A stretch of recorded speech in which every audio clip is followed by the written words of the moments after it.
जो enrich salon वाले थे उन्होंने मतलब उनकी मार्केटिंग टीम ने मना कर दिया कि ये जो लड़का है इसे इन्फॉर्मेशन मत दो और इसे जो भी क्वेश्चंस ये आस्क कर रहा है उसके आंसर मत दो। और ऑब्वियस ही बात है मतलब अगर कोई 17 साल का बच्चा ऐसे आके इन्फॉर्मेशन पूछे तुम्हारे बिज़नेस के बारे में कि वो मार्केटिंग कैसे करता है और बिज़नेस कैसे करता है, कस्टमर्स कैसे एक्वायर करता है, कस्टमर्स रिटेन कैसे करता है और इतनी लाइक इतनी सारी ब्रांचेस कैसे ऐसे मतलब कैसे इतनी जल्दी स्केल कैसे कर लिया। तो मैं भी लाइक वो जो इन्फॉर्मेशन है मैं भी अवॉइड करूँगा बताना उसे। और बस ये लाइक क्रिटिकल थिंकिंग और थोड़े से दिमाग की बात है, क्योंकि मैं वो जो इन्फॉर्मेशन है जो लोग बताएंगे मुझे मैं उन लोग के खिलाफ़ यूज़ कर सकता हूँ। वो उन लोग के जो कॉम्पिटिटर्स हैं मैं उन्हें हेल्प कर सकता हूँ वो इन्फॉर्मेशन के ज़रिए, जो कि जो है एनरिच बिल्कुल नहीं चाहेगा जो हो। इसकी वजह से जो उनकी टीम थी उन्होंने मना कर दिया बेसिकली। और तुम्हें एक और अच्छी बात बताओ, मैं ना जो एनरिच है उसके सैलून में गया था और कोई दूसरी ब्रांच में, जो ब्रांच विले पार्ले में है उधर। तो उधर मैंने मैनेजर से बात करा और मैनेजर ने कोई अच्छे मतलब उनके चार या पांच स्टाफ थे, उन्होंने मुझे अच्छे से समझाया बिज़नेस के बारे में, क्लाइंट एक्वायरिंग के बारे में, क्लाइंट रिटेंशन के बारे में और सेलॉन्स काम कैसे करते हैं, सेलॉन्स की मार्केटिंग कैसे होती है और बेसिकली ओवरऑल मार्केटिंग के बारे में बताया और सेल्स के बारे में, जिससे मैं बहुत कुछ लाइक समझा। और मैं एक्चुअल में जाके बैठा था एनरिच के अंदर, बट एनरिच के अंदर भी एक अलग रूम था उधर जहाँ पे उसके स्टाफ लोग बैठे रहते हैं वहाँ पे। और उन लोग मतलब सिर्फ ऐसा काम करने वाले लोग नहीं थे, बट उन लोग मैनेजर थे और मतलब टॉप लेवल मैनेजमेंट के लोग थे उन लोग। तो उन लोग को अच्छी से मालूम थी मतलब कैसे होता है पूरा। और कुछ टोटल 150 या 110 लाइक इन लोग की ब्रांचेस हैं एनरिच की। और देखते मैं लाइक फिर कभी जाऊंगा वहाँ पे विले पार्ले वाली ब्रांच में, या ये जो चकाला वाली ब्रांच है इधर जेपी नगर के आसपास, तो उधर भी एक बार मैं जाके उन लोग को भी अप्रोच करूँगा और बोलूँगा कि लाइक मुझे और इन्फॉर्मेशन चाहिए, क्योंकि उससे मैं ज़्यादा क्वेश्चंस पूछ नहीं पाया, कुछ 20 या 30 मिनट तक की बात हुई। बट फिर भी सही थी, लाइक मैं एक्चुअल में सैलून में बैठा था एक प्रीमियम सैलून में। अभी जो मैंने एक नीश सेलेक्ट करा है वो है प्रीमियम सैलून्स, और बस प्रीमियम सैलून्स ये जो है प्रीमियम सैलून्स, इसमें मेरे को मतलब एक एक्सपर्ट बनना है। और मैं आज 3 से 4 और सैलून से बात करा प्रीमियम सैलून्स, जो मुझे मतलब सिखाएंगे शायद से। अभी तक तो डिसाइड नहीं करा है, बट यस हेल्प करेंगे उन लोग भी। और मैं मतलब थोड़ी है बहुत ज़्यादा ह्यूमिलिटी दिखाया मैंने, और ये दिखाया कि मैं कितना लाइक हंग्री ग्रोथ के लिए और मैं काम कर सकता हूँ, मैं हार्ड वर्किंग और बहुत सारी चीज़ मैंने उन्हें दिखाया जो मैं कंट्रीब्यूट कर सकता हूँ उन्हें। इसकी वजह से शायद वो मुझे रिक्रूट कर ले और मुझे जो भी स्किल्स है और जो भी चीज़ें हैं जो भी एक्यूमेन है लाइक सैलून सैलून बिज़नेस का वो मुझे सिखा दे और मैं एक सैलून एक्सपर्ट बन जाऊँ। सैलून मतलब सैलून की ग्रोथ के लिए सैलून ग्रोथ कंसल्टेंट, और सिर्फ मार्केट की ना बेचूँ बट एक अलग ही लेवल का लाइक एक्सपर्ट बन जाऊँ मैं। और इसमें टाइम लगेगा, वैसे मेरे से बहुत सारे लोग पूछेंगे तेरे को एक्सपीरियंस कितना है, मैं बोला अभी मैंने मेरी 12th खत्म हुई है तो मैंने 12th के बाद से स्टार्ट करा। और यस मतलब सही है, पहले मैं जिम सेलेक्ट करा था, फिर उसके बाद क्लिनिक्स, फिर उसके बाद कैफ़ेज़, फिर रेस्टोरेंट्स, बट अभी एंड में फाइनली मैंने सेलेक्ट कर लिया है वो है premium saloons and only premium saloons. और कैसा है ना, ये जो प्रीमियम सैलून्स है ना, इसे मैं मुंबई में पूरा स्किल करूँगा all through out the Mumbai. But इसे ना मैं बाहर भी लेके जाऊँगा, मतलब मुंबई के बाहर जो अलग अलग शहर है वहाँ पे भी बहुत सारे प्रीमियम सैलून्स हैं, ठीक है। तो फिर वहाँ पे और फिर इंडिया पूरा कॉन्कर कर लूँगा थोड़े सालों में, फिर उसके बाद इंडिया से फिर इंटरनेशनली जाएंगे।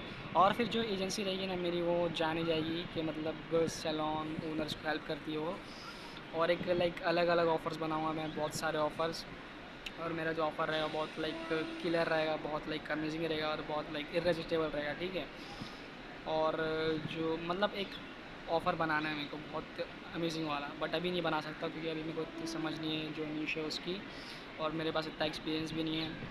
और जो मैं प्रॉमिस तो बहुत चीज़ कर सकता हूँ बट मुझे उस पर डिलीवर करना है, जो मेन चीज़ है वो है सर्विस डिलीवरी, ठीक है।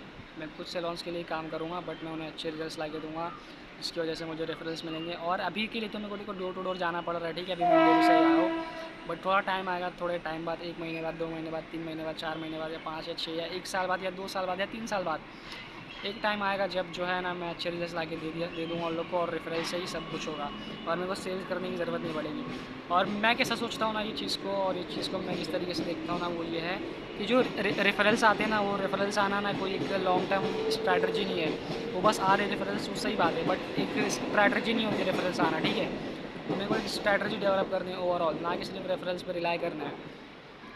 ये बहुत सारे लोग गलती करते हैं, लोग मतलब अच्छी बात है तुम्हें रेफरल्स आ रहे, बहुत अच्छी बात है, ठीक है, बहुत ज़्यादा अच्छी बात है।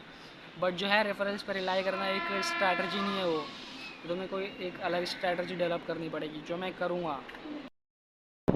ट्रेन का ही भाई अब भी सामने से देखो इसलिए बाहर इतना उड़ रहा है। और देखो अभी मैं कपड़े भी लाइक अच्छे खासे पहन रहा हूँ। तुम मुझे कभी ऐसे में देखोगे नहीं, बट मैं पहली बार ऐसे कपड़े पहन रहा हूँ, मतलब वाइट पैंट, ब्लैक ही है, और बहुत अच्छा लग रहा है मेरे पे ये। और मैं ऐसे कपड़े और ख़रीदूँगा अभी आने वाले टाइम में। और बेसिकली एक बिज़नेस ओनर बन रहा हूँ मैं, तो अब मैं जो है ट्राउज़र्स और शर्ट पहन के तो नहीं रह सकता हूँ, मुझे चेंज करना पड़ेगा। मैंने बैग भी नया ले लिया, अगर तुम देख सको तो एकदम प्रीमियम वाला है। और हेडफ़ोन तो थे ही मेरे पास, और अब से मैं एक घड़ी भी पहन रहा हूँ। और वो अलग बात है कि घड़ी चल नहीं रही है।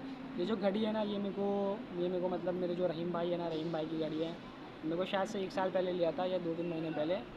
उसके बाद से मैंने यूज़ ही नहीं करा, उसमें टाइम चलता ही नहीं है। ठीक है, इसको मेरे को बनाने के लिए देने का है, और इसको बना भी लूँगा मैं। और तुम चप्पल भी देख सकते हो, मैं चप्पल भी नहीं ले लिया हूँ अब।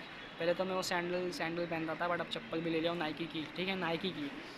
और अभी देखूँगा मैं ये हफ़्ते में या अगले हफ़्ते, ये हफ़्ते में ही, मतलब ये हफ़्ते में फ़ाइनल करूँगा कि मैं ना एक परफ्यूम ले लूँ और परफ्यूम लगा के जाऊँ। और मैं देख रहा हूँ ना, गर्मी बहुत हो रही है, तो गर्मी के लिए मैं क्या कर सकता हूँ कि मैं ना पूरा मतलब मास्क पहन लूँ, या तो रुमाल लगा लूँ, और एक कैप ले लूँ।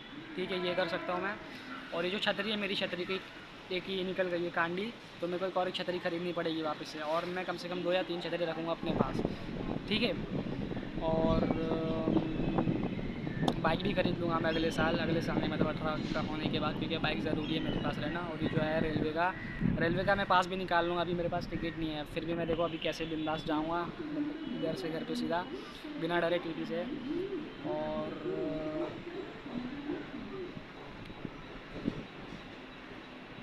बस तो नहीं जमता मुझे, बट मेट्रो सही है। और लाइक टाइम लगेगा इसको, लाइक जो है मेरी जर्नी, मेरे को, मैं स्ट्रगल करता ही रहूँगा। मैं अभी स्ट्रगल कर रहा हूँ, मैं 26 साल का रहूँगा, 27 साल का रहूँगा, तभी भी स्ट्रगल करूँगा। मैं 80 साल का रहूँगा, जब मैं मरने वाला रहूँगा, मैं तभी भी स्ट्रगल करूँगा। स्ट्रगल तो कभी एंड नहीं होगा, और लाइफ एक स्ट्रगल है। और सो मतलब स्ट्रगल करो अच्छी तरीके से। और मैं ना, मतलब आज मेरा मन नहीं कर रहा था कि मैं किसी को पिच करूँ या मैं जाके बात करूँ, बट मैंने अपने आप को फ़ोर्स करा, और डिसिप्लिन रहा मैं, और फोकस करा मैं, और जो बोरिंग चीज़ थी मैंने बोरिंग चीज़ करी। और यही मैं हमेशा याद रख रहा हूँ थोड़े दिन से, कि जो सबसे बड़ी हार हो सकती है ना मेरे लिए, वो ये है कि मैं जैसा कल था मैं वैसा आज हूँ। इंग्लिश में बोले तो, if I was the same person as I was tomorrow, then I know that that is my greatest defeat. अब मुझे पता नहीं कि ये मतलब मैंने सही प्रोनाउंस करा या सही से बोला कि नहीं, बट ऐसा ही कुछ कोट था, और बहुत ज़्यादा प्यारा कोट है। और मैं ये कोट से मतलब पूरी ज़िंदगी बिताऊँगा मेरी अब।